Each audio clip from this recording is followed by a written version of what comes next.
And wanted to check in next with Jen Kimmich, one of the owners of the Alchemist Brewing Company, and they have several world-class beers win prizes.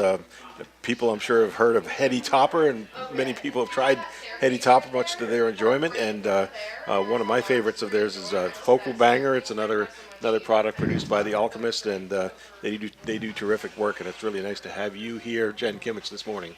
Thanks, Dave. It's really great to be here. And tell me a little bit about your business. You made a move a couple of years ago from Waterbury to Stowe, and we were joking earlier that might have been for a car show to be named later. Right. But of course, that's a reference to the annual big car show that it was held a couple of weeks ago for the first time in Waterbury. Had previously always been in Stowe, and so. The businesses and events like that do move around a little bit here and there. And so tell us about the move from Waterbury to Stowe a couple of years ago, Jen Kimmich. Absolutely. And, it was more of an expansion for us. We do still run our production brewery in Waterbury at 35 Crossroad. We actually make the same amount of beer in Waterbury as we do here in Stowe. All of the Heady Topper we make is made in Waterbury, and the only place it's available on tap besides our tasting room in Stowe is at Hen of the Wood in Waterbury as well. And then just to add, at least half of our employees do live in Waterbury. So, Waterbury will always be important to us, near and dear. Yep. With that said, we did expand. A couple of years ago, we opened up our new production brewery here in Stowe. We make the same amount of beer here, but we make different styles, including Focal Banger and some others that we make year-round, including Crusher. And we're also open to the public here. We have a tasting room and retail shop. Nice. And how have you found Stowe as a place to do business in your couple of years here? Yeah, we love Stowe. We live here. My husband and I have lived here for 17 years now. Actually, when I moved back to Vermont, my first job in Vermont was here at the Green Mountain Inn, so it's great to be here. But we love Stowe. Stowe is great. We get a lot of business during ski season and in the summer. And then like every town, we have some challenges with seasonality, but because it's a resort town, it's a little more drastic. I think for all of us here, we go from being pretty quiet during mud season to extremely busy come ski season. So, it's a tough challenge, but I think everyone handles it really well. Yeah, that must be that waxing and waning of business in the environment or just around you must be kind of an odd thing from the perspective of somebody who's in production of a product like beer, because you can obviously you could keep a steady flow going all the time. And do you, in fact, or do you find yourself reducing the production of beer, say, in mud season? We do. We make the same amount of beer year-round.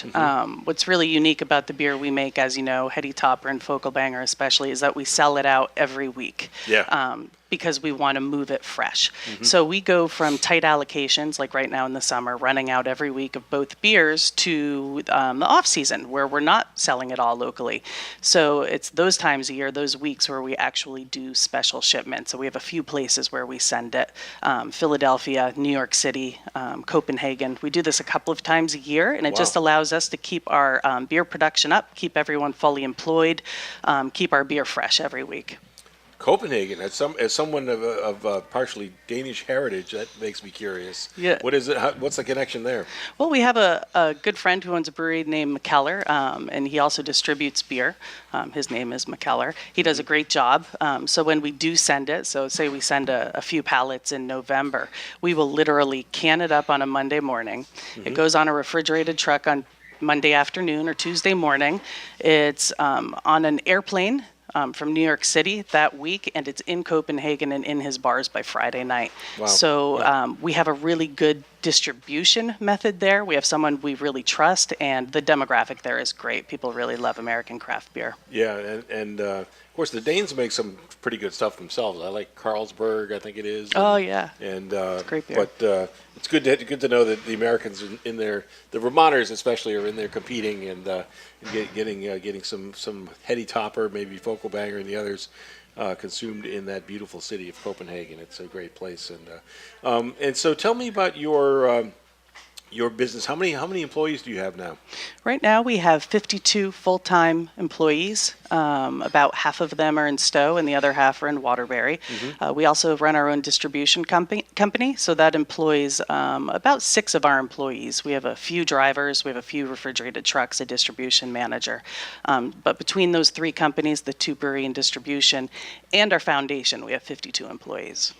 Wow, that's a substantial local business then. I mean, you're definitely, and your own history. You said you came back to Vermont. Your first job when you came back was here at the Green Mountain Inn, and so you're from Vermont originally. Yep, I grew up in Barrie. Uh-huh. So, it's great seeing Ken here. I grew up with Thunder Road in my backyard. Uh-huh. Every Thursday night, you could hear it. Oh yeah. So yeah, I had a great childhood growing up in Barrie, but after graduating from UVM, like many young Vermonters, I had to leave. So I left for a while, came back. Where'd you go? I traveled a lot, backpacked around Europe, Northern Africa, parts of the Caribbean, came back to Vermont, Burlington. I met my husband in my mid-20s. He was the new brewer at the Vermont Pub and Brewery. I was working there because I had worked there through college, so I'd always go back to save money. And this one time back, I met him, and I fell in love with his beer, and he fell in love with my work ethic. And shortly after, we got married, and we moved around. Must have been something about the 2 individuals involved. Yeah. Too, Oh, yeah. There was definitely a spark there. Yeah, that's great. And then we moved all over. We lived in Key West. We really lived in Wyoming for a while, helped expand a brewery out there, Idaho, and then came back to Boston. And then in our early 30s, landed back here in Vermont. Wow. And so you've been doing the Alchemist for how long now? Gosh, we opened 16 years ago. And we really started planning it about 22 years ago. That's when we met. We'd met at the Vermont Pub and Brewery. We loved it there. We loved the sense of community, the family feel, the workplace culture. So, we started dreaming and scheming our own pub, something that we could build together. And so we spent several years doing that. John working on recipes in the garage on his homebrew system, and me working out a financial plan. And then in 2002, we started working on our financing and found this great spot in Waterbury Village. The brewing industry is really fascinating to me because in so many other industries, we've seen this a real trend towards centralization. You think about something like banking or any number of other types of industries out there. Whereas in the brewing industry, in the last 20 or 30 years, it seems like it's just been an explosion of small businesses popping up to compete with, it used to be you get Miller and Budweiser and the big, and a couple of big Canadians, Labatt's and Molson and so on. But there's been this real explosion of the craft brewing industry. Tell me about the sort of way the overall craft brewing industry is shaping up now. I mean, can it continue to accommodate just more and more upstarts all the time? Frankly, I don't think so. I think we have a large amount of breweries right now. Many of them are sustainable. I think the ones that are small and stay more local and really make great beer, because you have to make great beer. But I really think in the last few years, a lot of people have opened up breweries because they see it as a trend and they think it's the golden egg. And it really isn't. It takes a lot of commitment. It takes a lot of hard work. And I think a lot of the breweries that have overbuilt and extended themselves, I think we're going to see some troubles here in the next couple of years because, frankly, there's not enough shelf space and there's not enough draft space for every brewery that's in the country right now, especially when you start expanding outside of your own distribution territory. So, I think for us, we've always thought about the future and we've stayed intentionally small and local so that all of our eggs aren't in one basket. But, with that said, craft beer will always be here. People will always love craft beer. And I think the more of the overall beer market we can continue to gain, that's really great. Yeah, I have to confess, I have made a little bit of homebrew in my own career, and I have friends who come over and say, "Oh, Dave, you ought to open a brewery." And I always say, there's plenty of breweries in Vermont. We have it seems to be almost saturation right now of people trying to get into the craft brew thing, and which at one level is a wonderful thing, and it's great to see the creativity out there and stuff. On the other hand, I kind of scratch my head sometimes and say, so where do all these people thinking they're going to find their niche? It's right, because it can't be. It's got to be a tough business in some ways, and eventually every business like this would have to have sort of a shakeout, you would think. Yeah, absolutely. And we've seen it before in craft beer. We saw it in the late 90s. A lot of breweries were going under, a lot of these bigger regional breweries.